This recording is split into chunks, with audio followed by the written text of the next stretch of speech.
Бендисаха се двама млади на хорото, на хорището на света неделя.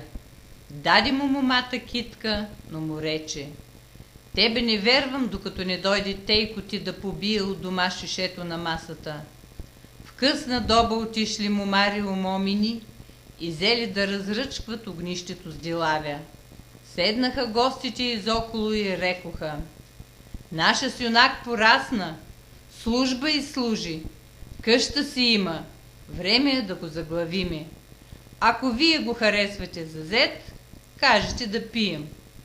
Как да го не харесваме? Момчето е хубаво, паратко не знае. Момар башията извади шишето с ракията на масата, та го поби и рече: носим бакличерница, хлеб и ракия, да удумаме сватбата. Ще приготвим папуце за братята на момата и имении за майка и дето я захранила. Ние ще отделим рубата, да я скалапесаме и ще приготвим къжаля. Отсечена бе сватбата. Дружките на момата замесиха хлябовете и кумовия кравай. Момината майка отиде та найде шипкови клонки, та да се увият венците на младите. Сложи под шипката паничка с мед, та да им е сладък живота и да ги брани шипката от вили и самовили, от болести и зли сили. Бащата на момата отсече права дрянова тояга за къжаля с един замах, та да е здраво и едно венчилото. След обед в събота дойдоха девера с бакличерницата и зълвите с китки да калесат първом главеницата на сватба. Девера кани булката. Майката на главеницата му тури деверския глък през дясното рамо.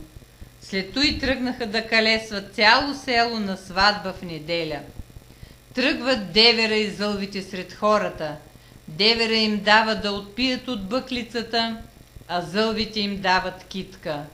Гайдарят с девера и зълвите отиват при кумовете. Калесват ги. Младоженица се прощава с майка си и баща си. Прощавай, мале, прощавай, тате, просто да ти е, сине. Начело с гайдаря всички се отправят към кумовете. Калтатата носи голям бакър, а кальманата тава с клин. Проварниците тичат към дома на булката да известят, че идат сватовете. Всички деца сядат върху и около подредената руба. Първи пристигат кальманата и калтатата и майката на булката ги дарява. Кальманата забулва невестата, която вече е облечена, седнала на стол с ръченик на главата. Кърмилницата чупи игла над главата на булката. Както се чупи тази игла, така да ти се обърне сърцето към новия ти дом. Девера откупува къжеля. Какъв девер ще съм без къжел? Дайте да го взема. Децата: скъпе, скъпе, виж какъв е камътън. Готов е за хорото, ма е скъп. Колко му е парата? Дава дребни пари и го откупва. Идва младоженица и иска невестата. Майката на булката то бива да я изведеш, ами си нема обувки. Боса не може. Младоженица бърка в турбата, вади обувки и ги слага пред булката. Нося чисто новки. Зълвите й помагат да ги обуе, но тя им казва, че едната е много голяма. Дружка към кума: куме, тия нови папуци не стават. Еца са големи. Дай нещо да им сложим. Младоженица слага пари в обувката. Дружка: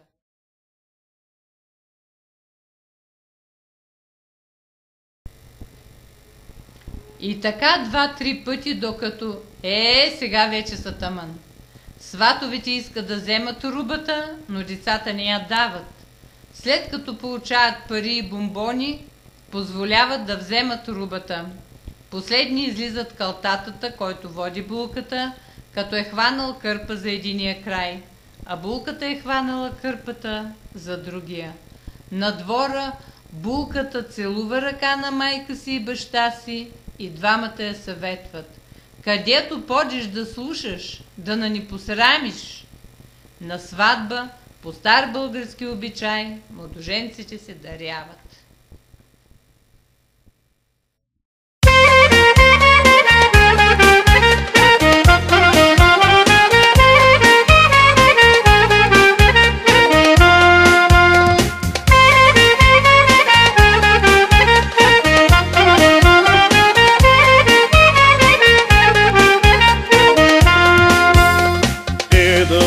Салудо изрутя от височка на планино, момнеле мари хубава, Армаган ще ти проводи.